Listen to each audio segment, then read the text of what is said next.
আসসালামু আলাইকুম। দূরে কাছে যে যেখানে বসে এই মুহূর্তে আমার এই ভিডিওটা দেখছেন তাদের সবাইকে মাহফুজা কিচেন ভিডিওতে ওয়েলকাম। আজ চিড়া ভাজা করব। আমরা যে বাইরে থেকে চিড়া ভাজাটা কিনে আনি, খুবই ভালো লাগে খেতে। তো আজ যে বাসায় আমি চিড়া ভাজাটা করব সেটা তার চেয়েও বেশি ভালো হয়েছে এবং এর চেয়েও বেশি মজার। তো চলুন কথা না বাড়িয়ে আমরা মূল ভিডিওতে চলে যাই।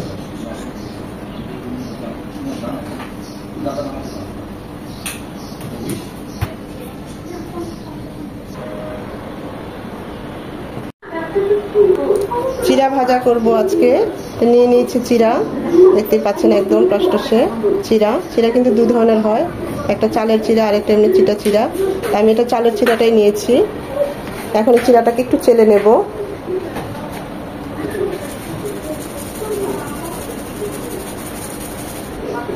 এই দেখেন ভাজার পরে এগুলো বের হয়েছে। আমরা যখন চিড়াটা ভাজবো তখন তেলের মধ্যে এগুলো ভেসে থাকতো, ভালো লাগতো না, খেতেও ভালো লাগতো না। তাই অবশ্যই চিড়াটা এভাবে একটু চেলে নেবেন। অনেক ময়লা বের হয়েছে, এগুলো এখন ফেলে দেব। তেলটা একদম গরম হয়ে গিয়েছে। এরকম একটা চালনিতে কিছুটা পরিমাণ চিড়া নিলাম।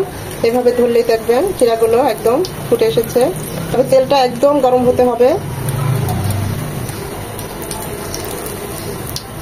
তেলটাকে ভালোভাবে এভাবে ছাড়িয়ে নিয়ে তারপরে উঠিয়ে নেব।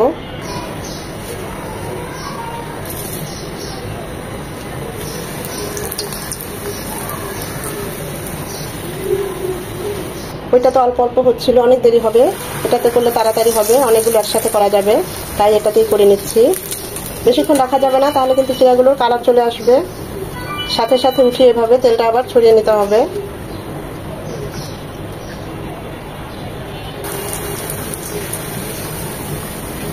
এভাবে করে সবগুলো চিড়া ভেজে নেব।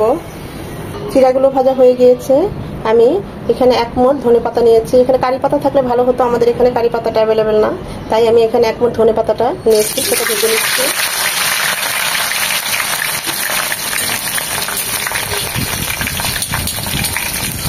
একদম মচমচে করে ভেজে নেব, যেন এর মধ্যে কোনো পানি না থাকে। মচমচে করে ভাজা হয়ে গিয়েছে। ধনেপাতাগুলো উঠিয়ে নিচ্ছি।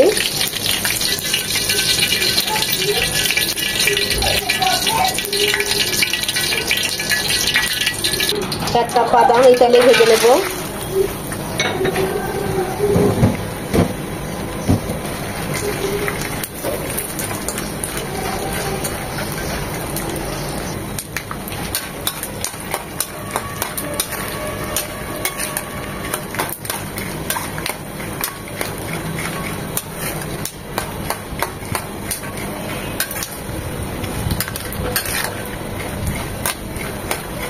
চিড়া বাদাম এই সব কিছু শুকনো খোলায়ও ভেজে নিতে পারেন, তবে এভাবে তেলে ভেজে নিলে খুবই টেস্টি হয়।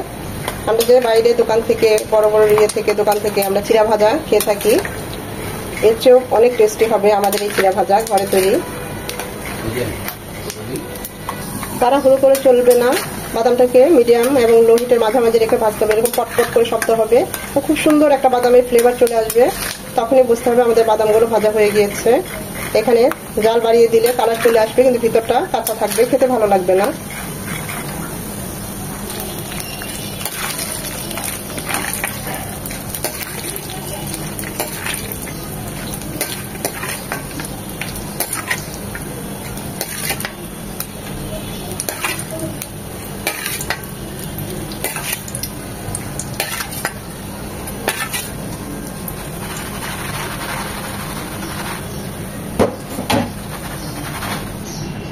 তিন চারটা শুকনো মরিচ একটু হালকা করে ভেজে নেব।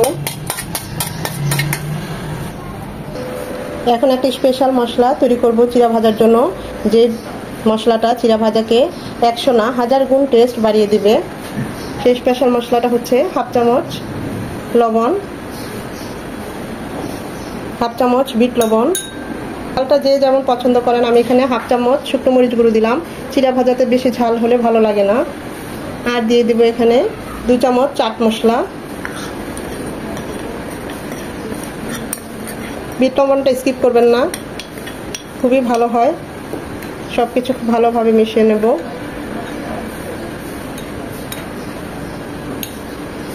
যারা মিষ্টি পছন্দ করেন এখানে 1 চামচ চিনি গুঁড়ো দিতে পারেন, আমি দিলাম না, কারণ চিড়া ভাজাটা আমার কাছে এভাবেই ভালো লাগে।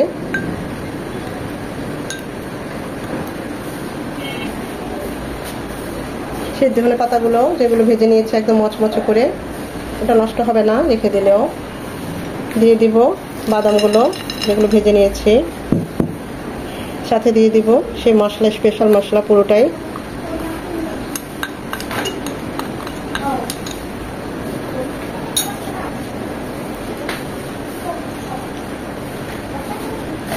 এখন সব মিশিয়ে নেওয়া পালা। বাদামগুলো এখন অনেকটা গরম।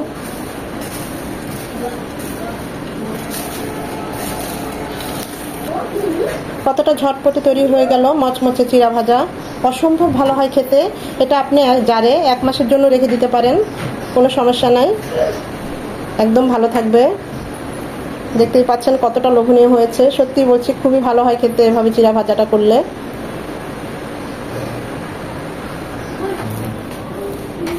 চিড়া ভাজাতে এরকম বাদাম ভাজাটা একটু বেশি পরিমাণে দিবেন, খেতে খুবই ভালো হয়। যেহেতু ঘরে করছি, বাইরে এতটা বাদাম থাকে না, আর আমরা যেহেতু ঘরে করছি তাই বাদাম সবকিছু মশলা টশলা সবকিছু এত বেশি হয়েছে, এত মজা হয়েছে যা বলার মতো না। দেখতেই পাচ্ছেন কতটা লোভনীয় হয়েছে।